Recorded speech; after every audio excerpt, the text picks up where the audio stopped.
What is up, guys? It looks like the next banner is revealed for Japan. For set 19, we have DI, DP, Liberators, Shadow Paladin Witches, Pale Moon, and OTT, a Battle Sister.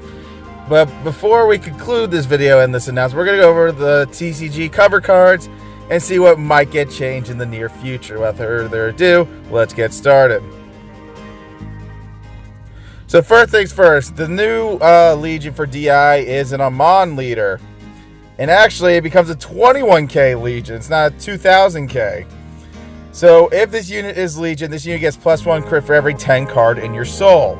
So obviously in Zero's format, 20 cards is our limit here. But that's nice. It only takes 10 cards to gain a crit, so it becomes a 2 critter. And when your opponent's rear guard is put into the drop zone to an effect of one of your cards, if you have another unit with Amon, you could soul charge 3 cards. Obviously, I don't think that's actually going to change since we do have Gwyn and all that. And I'm guessing there's more support to Amon leader Astaroth that we don't know about, due to the fact that Astaroth gains a crit for every 10 cards. The first 10 cards is easy with the Forerunner and the freaking Hells dealers. So the return of Ragey? Quite possibly. Return of carriages and bikes? Hell yeah, why not? Bikes and carriages. Legion, keep the deck always charged. You don't soul charge anymore with Ragey, so you're less likely to deck out with all the bikes and the carriages and all that in a bag of chips. So we might be seeing the return of a Ragey that gets more powerful for every 10 cards. So be careful, homies. This guy looks deadly. The next card is obviously, I'm just going to go over this guy one more time. I'm going to do a separate video for the other cards since we never went over them. Metalborg Sinbuster, like we said, this guy would transfer to 0 pretty nicely.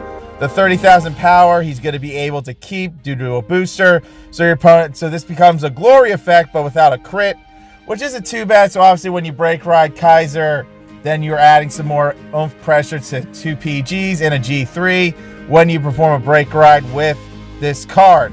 Also, this card translates pretty well because when this unit attacks a Vanguard, if it's 20,000 greater, this unit gets when the attack hits, draw a card. So the 20,000 will actually transfer really nicely as long as it can hit 20,000. So that's good to know. I mean, that's a nice card. I mean, that's when it's like Legion, so you already know how that's going to go down. We already ran over the Metalborg cards in the set 17 prediction. If you want to know more about the Metalborgs, go watch that video and see what they're all about. There's obviously another Legion that gains a crit. So early crit pressure to 5, then you ride this for game. Really nice to see Metalborgs coming early, and I'm excited for that. Next, we have Mr. Percival Liberator. When this unit Legion, so Legion 1, so you have to re-ride again. Look at 4 cards at the top of your deck, search up to 1 Liberator, call to an open rear guard, and then put the rest at the bottom of the deck in any order. I'm pretty sure the any order is gonna shuffle the deck. I don't know how they're gonna do that because I don't even. Well, Garmer says put to the bottom. I guess Bluish Flames wouldn't be a different thing for Liberators for deck organizing at the bottom of the deck without reshuffles with Gancelot Zenith, stuff like that. And then when it attacks, so again, we just get like a tiny like Ezel play with this guy, and again, you got to rewrite to even call more. This won't be the only Legion. Obviously, there's gonna be another one besides this, or they actually might buff it. Who knows? We'll have to wait and see when they do the reveal trailer for the first couple cards. But we're doing the TCG effect first to kind of get you guys situated and what will change and what your thoughts might be. So yeah, Percival's just a glorified 1 Ezel turn, and then you have to re-ride. Next is Battle Sister Jelle. I didn't even know Battle Sisters actually got a Legion, if I can be honest with you.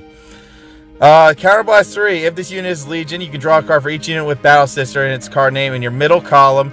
So that's including her Legion mate and the back row. So again, that's drawing 3 cards and then you discard a card. I guess, but honestly, I see this getting edited. I don't think CB3 is very heavy for an effect like this. The Battle Sisters profit this easy with just self pingers in general.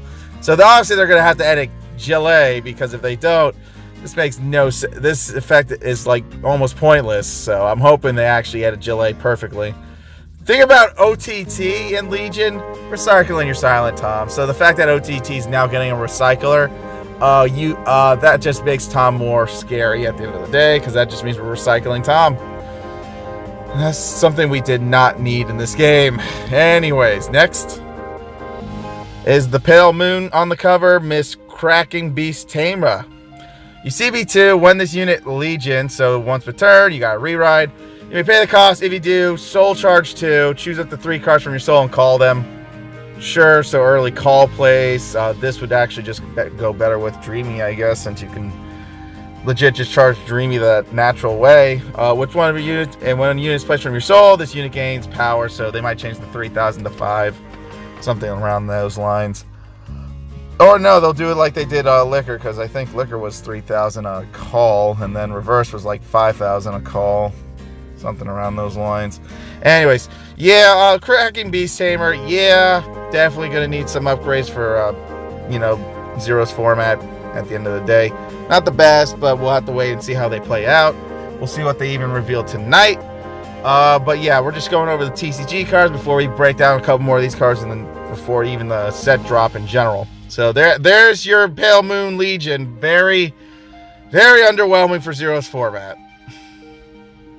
Last but not least, this one is actually going to have to get reworked really, really effing hard, because this is the witch stuff that you guys keep telling me about from Shadows. So you CB2, if this unit is Legion, you choose up to 2 of your opponent's rear guards. Your opponent reveals 10 cards top of his or deck. Choose a grade 0 to equal the number of rear guards chosen from among them, and then so obviously, the only thing I can see them doing for TCG's format, well, Zero's format, is you retire 2 G2s and they become G0 boosters, and then you can just swing at face at Vanguard, pretty much. Choose a rear guard that has another effect. Choose a rear guard with the same card name as the unit on your Vanguard circle, and retire it. So Reality Flame Femme. If the number of grade 0 your opponent has is 2 or more, draw 2 cards. So again, yeah, no, I can see. No, actually, I'm going to call the Zero effect now. It's legit going to retire 2 G2s, replace them with G0s, then you can do this retire effect and draw 2 cards. So you +2, your opponent minuses 2 intercepts, and there you go. Good game. That's witches. That's how I see them actually working with witches in Zero's format. It's just going to call 2 floaty G0s, and then you can do this effect to draw 2 cards. That's nice. It's a Persona Blast, sadly. It's sadly like that, but if you have another one of these Fianas in your hand, obviously you're sacking it to draw cards, so it's like technically doing a net main play, if I can also be honest about that too. So anyways, guys, that's all we really have for you today to discuss on this. We'll go into further detail with more of the TCG stuff when I get my friend Ali, and Ali's off work, and we can go over a little bit more of the TCG stuff that came with this stuff. So anyways, guys, thanks for watching. Y'all be good, y'all stay safe, and I'll see y'all another time. Peace out.